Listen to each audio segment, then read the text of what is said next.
These 5 areas are closely interrelated and progress to get economic and food and economic national security. The major mission is the development of infrastructure for bringing rural prosperity through provision of urban amenity rural area Pura. Pura is my important area of specialization, and so that the village development, rural development through physical connectivity, electronic connectivity and knowledge connectivity, you can bring the economic connectivity. So we have planned about 7,000 puras in the country. Friends, we found we need a comprehensive measure of our growth in terms of the National Prosperity Index. So in conclusion, for success in all your mission, you have to become a creative leader. Creative leadership means exercising the vision to change the traditional role from the commander to the coach and the manager to mentor, from director to delegator, and from one who demands respect for one who facilitates self-respect.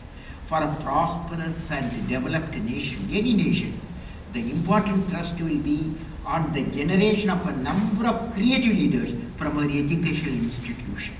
I am sure Tulane University and many universities around here is generating many creative leaders who are making impact in different fields of human development. So friends, my best wishes to all the students and teachers of Tulane University for success in their mission. May God bless you all.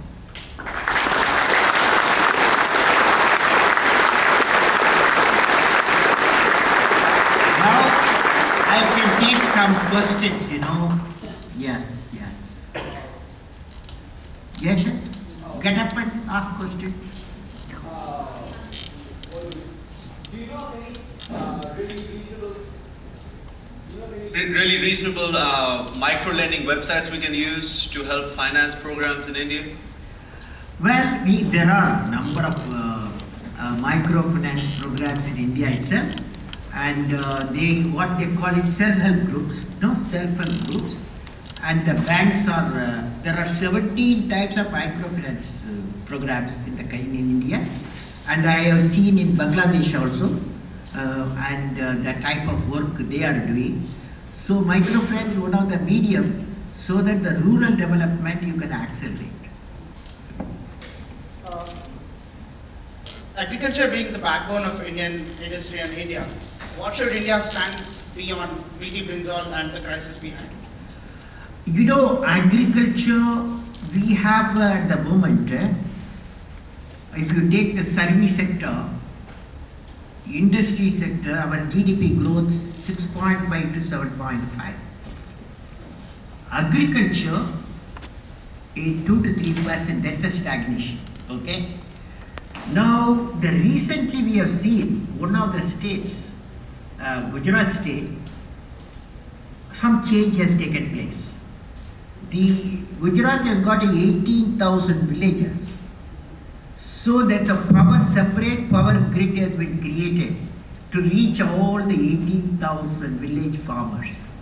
And then water management, connectivity of all water bodies have been connected, and water supplies are assured all the 24 hours. Now what happened? With these two conditions, the productivity of agriculture increased to 9%. But at the same time, the cost will come down when you produce more, agriculture produce, cost will come down. But the export market has been created, in such a way the farmers don't suffer the low cost.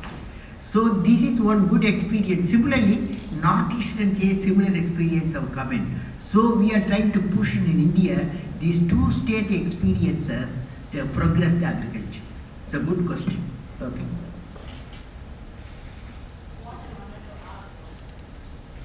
No, your mic is somewhere else. Yes. Yes. Hello.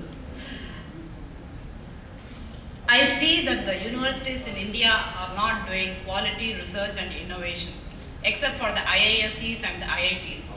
How can we improve the research and innovative capacities of these universities? You know, now the focus in the university education, we have total 300 universities in the country. Out of that, they have rated how many universities research oriented, and we believe a lot of things have been done. Recently, government, the 11th plan, they have approved 2% GDP growth, GDP for research and development, particularly pushing the university research, pushing the research. So it's going to take place. That's all I can assure you. But research content, some of the institutions like IITs and government laboratories very high. But you should go to the university, and then only you can see the good innovations will emerge. Could the Indian Ocean pressure supply an airline across India for air car fuel? Indian? The ocean pressure, Yes, yes. it Yes. Indian ocean pressure? yes. Yes. What the question, sir? Could it supply an airline across India for air car fuel? If you had an airline, you could plug in and get your fuel from the air for your car that runs off of air.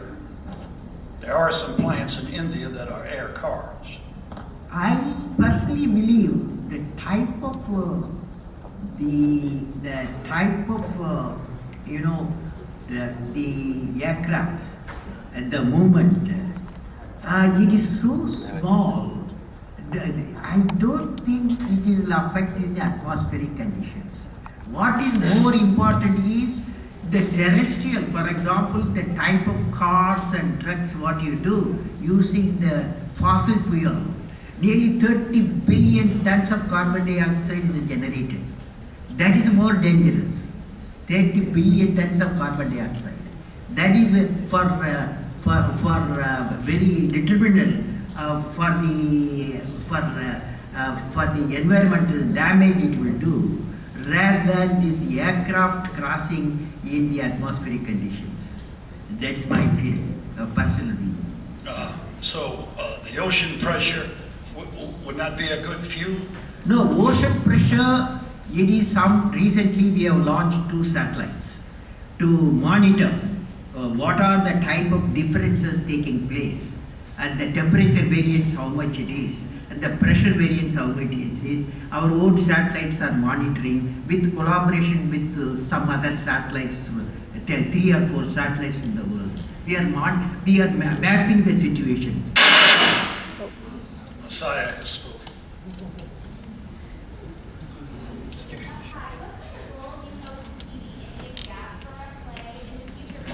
Can you use the mic properly?